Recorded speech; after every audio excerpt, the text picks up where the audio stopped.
Tommy Robinson's been all over the media this week because his trial has been put back. The man likes to present himself as a victim and a champion of free speech, but far-right scumbags like him want to snuff out free speech for black people, for Muslims and for the left.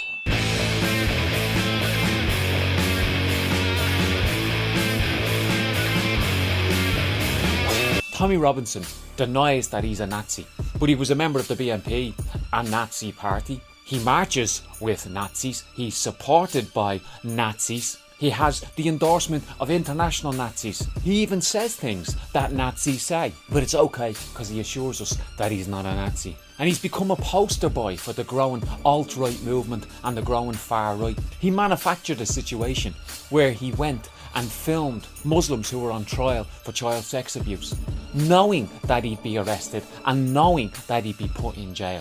He wanted to make himself a martyr for the far-right movement.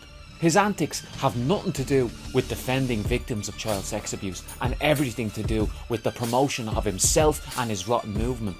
And isn't it interesting that he only cares about child sex abuse when it's committed by brown people, but he doesn't give a damn when white people do it? Most child sex abuse happens in the family or is perpetrated by somebody the kid knows.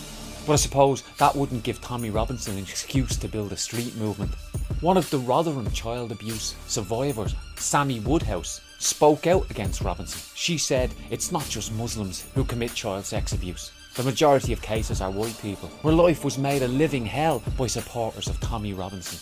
And for those that doubt Robinson's Nazi credentials, let's look a little bit at his past. His real name is Stephen Yaxley Lennon. He took the pseudonym Tommy Robinson when he founded the EDL, the English Defence League, back in 2009. The EDL claimed that they weren't a Nazi movement, even though their members waved Nazi flags and zig-heiled when they were arrested. But they set about organising street protests and attacks on Muslim people. But Robinson had been in the BNP before 2009.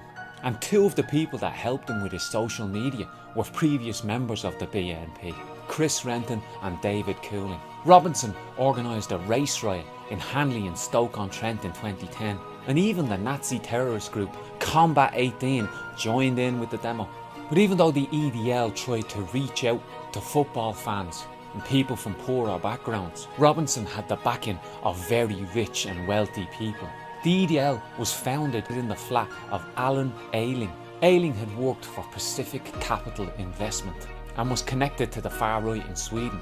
He told a Sweden Democrat conference that he was going to go to England and connect up with English football hooligans who weren't afraid to get into fights. The ambition all along was to build a new far-right movement. But this nasty piece of work wasn't the only rich person backing Tommy Robinson's campaign to restart the far right. Anne Marchini, who was connected to the US far-right Centre for Vigilant Freedom, was also at the meeting.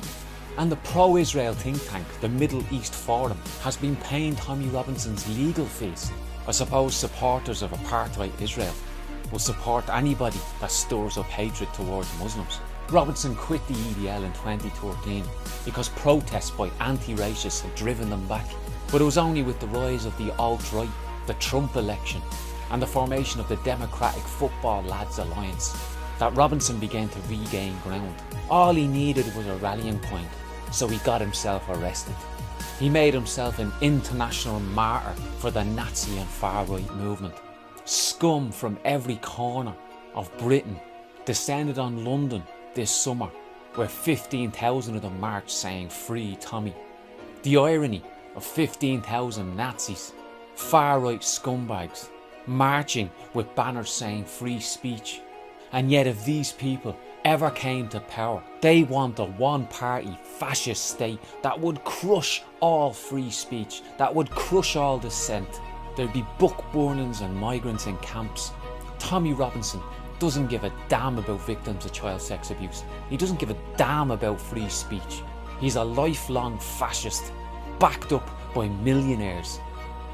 From the Battle of Cable Street in 1930, where working class Londoners broke Mosley's fascist union, to the present day, where street mobilisations were able to push back the EDL, people power can push back the fascist threat and lay the basis for a society based on more freedom, not on less.